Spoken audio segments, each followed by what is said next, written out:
Alright, so now that we're done with the Broncos team-by-team analysis, we're going to move on to the Chargers team-by-team analysis. So the team strengths right now for the Chargers are obviously Phillip Rivers, which is going to be like that until he retires.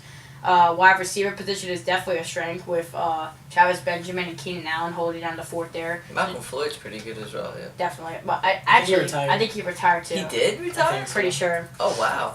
Oh, that's right, he did. Yep. I completely forgot. So, but it's still a strength with Travis Benjamin and Keenan Allen. They're going to be catch machines, like reception machines, especially Keenan Allen. One thing you don't have on here is also tight end is also a strength. Obviously with Antonio. Well, I mean, it's not like a strength because he's getting older, but it's definitely not a weakness. Yeah, so, okay, continue. The cornerback position is a strength with Brandon Flowers, Jason Verrett. Jason Verrett is a very good corner, very underrated. I think he was a Pro Bowler this year or last year. Very good, yeah. So the linebacker position is also a strength. They got Manti Te'o.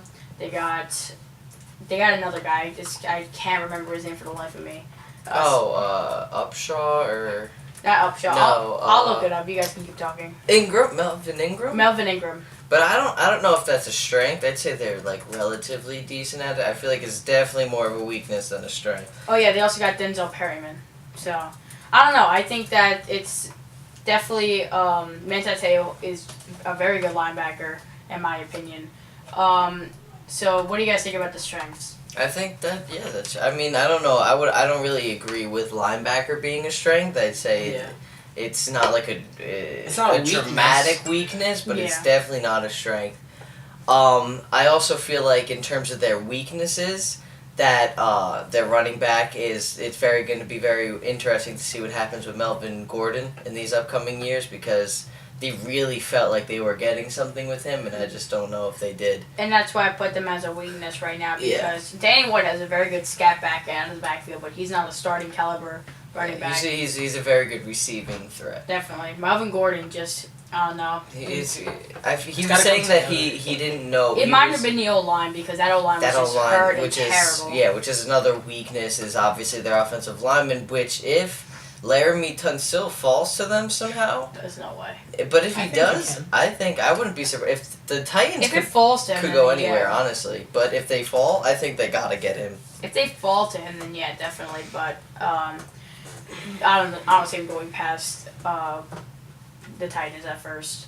The D-line is also a position of need. Corey Luga is the only guy that's basically semi-decent on that D-line, so they definitely need they to got go Brendan Maben now, but it should be interesting to see how. But there's no pass rush. Yeah, but both of them are old, and they're really just not.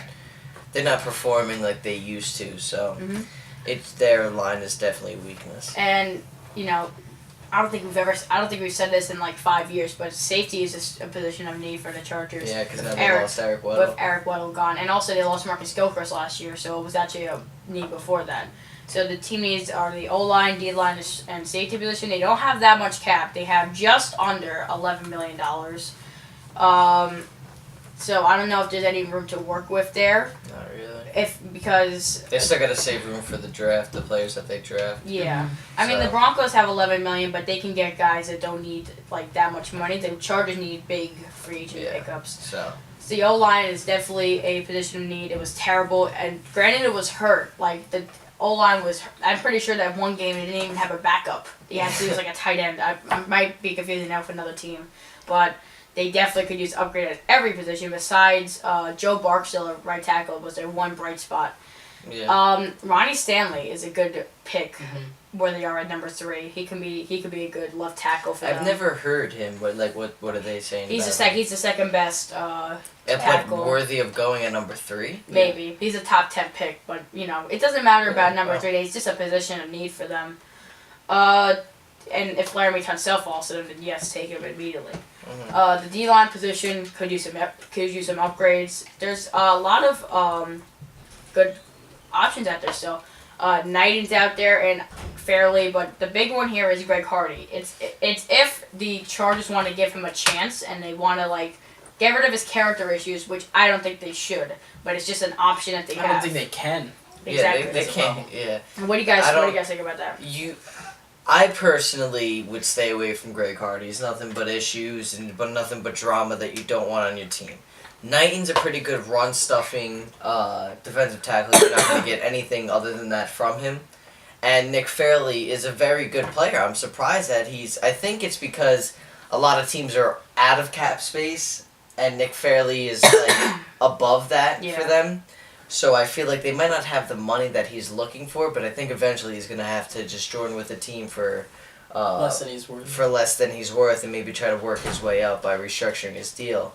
But I feel like that would be a very nice pick for them. What do you think about it, Jared? I feel like, yeah, I agree with the free agents, but I feel like defensive line isn't as much of a need as the others two.